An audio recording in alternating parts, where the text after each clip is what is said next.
Chapter 4. And he began again to teach by the seaside. And there was gathered unto him a great multitude, so that he entered into a ship, and sat in the sea. And the whole multitude was by the sea on the land. And he taught them many things by parables, and said unto them in his doctrine, Hearken. Behold, there went out a sower to sow. And it came to pass, as he sowed, some fell by the wayside, and the fowls of the air came and devoured it up. And some fell on stony ground, where it had not much earth. And immediately it sprang up, because it had no depth of earth. But when the sun was up, it was scorched, and because it had no root, it withered away. And some fell among thorns, and the thorns grew up and choked it, and it yielded no fruit. And other fell on good ground, and did yield fruit that sprang up and increased, and brought forth some 30, and some 60, and some 100. And he said unto them, He that hath ears to hear, let him hear.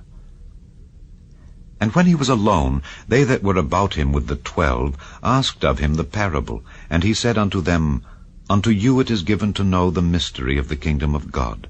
But unto them that are without, all these things are done in parables, that seeing they may see and not perceive, and hearing they may hear and not understand, lest at any time they should be converted, and their sins should be forgiven them.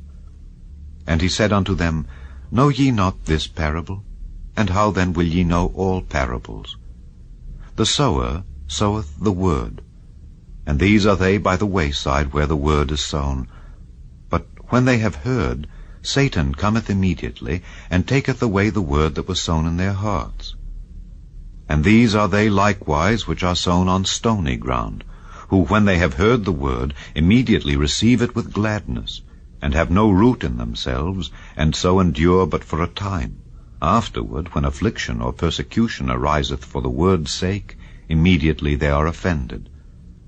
And these are they which are sown among thorns, such as hear the word, and the cares of this world, and the deceitfulness of riches, and the lusts of other things entering in, choke the word, and it becometh unfruitful.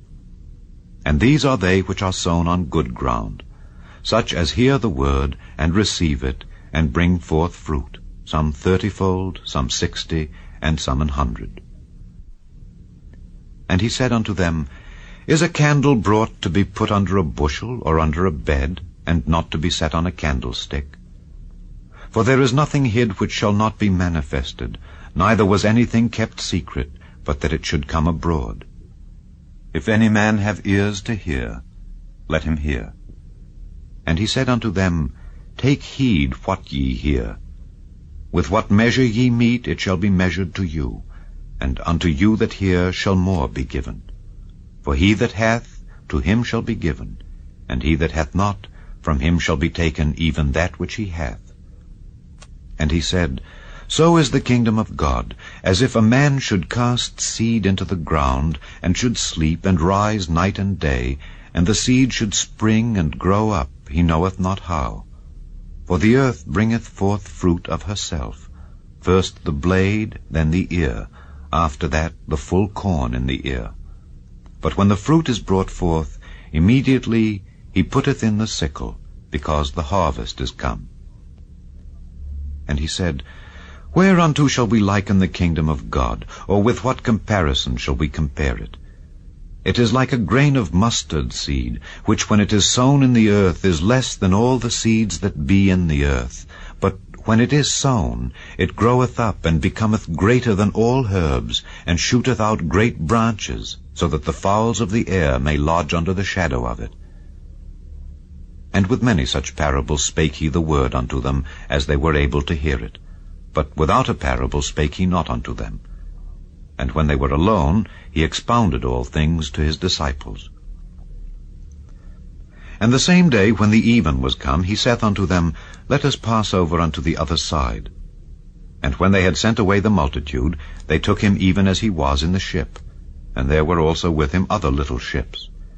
And there arose a great storm of wind, and the waves beat into the ship, so that it was now full.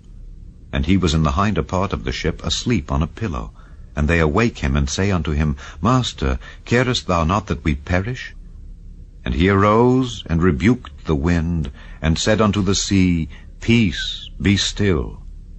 And the wind ceased, and there was a great calm. And he said unto them, Why are ye so fearful? How is it that ye have no faith?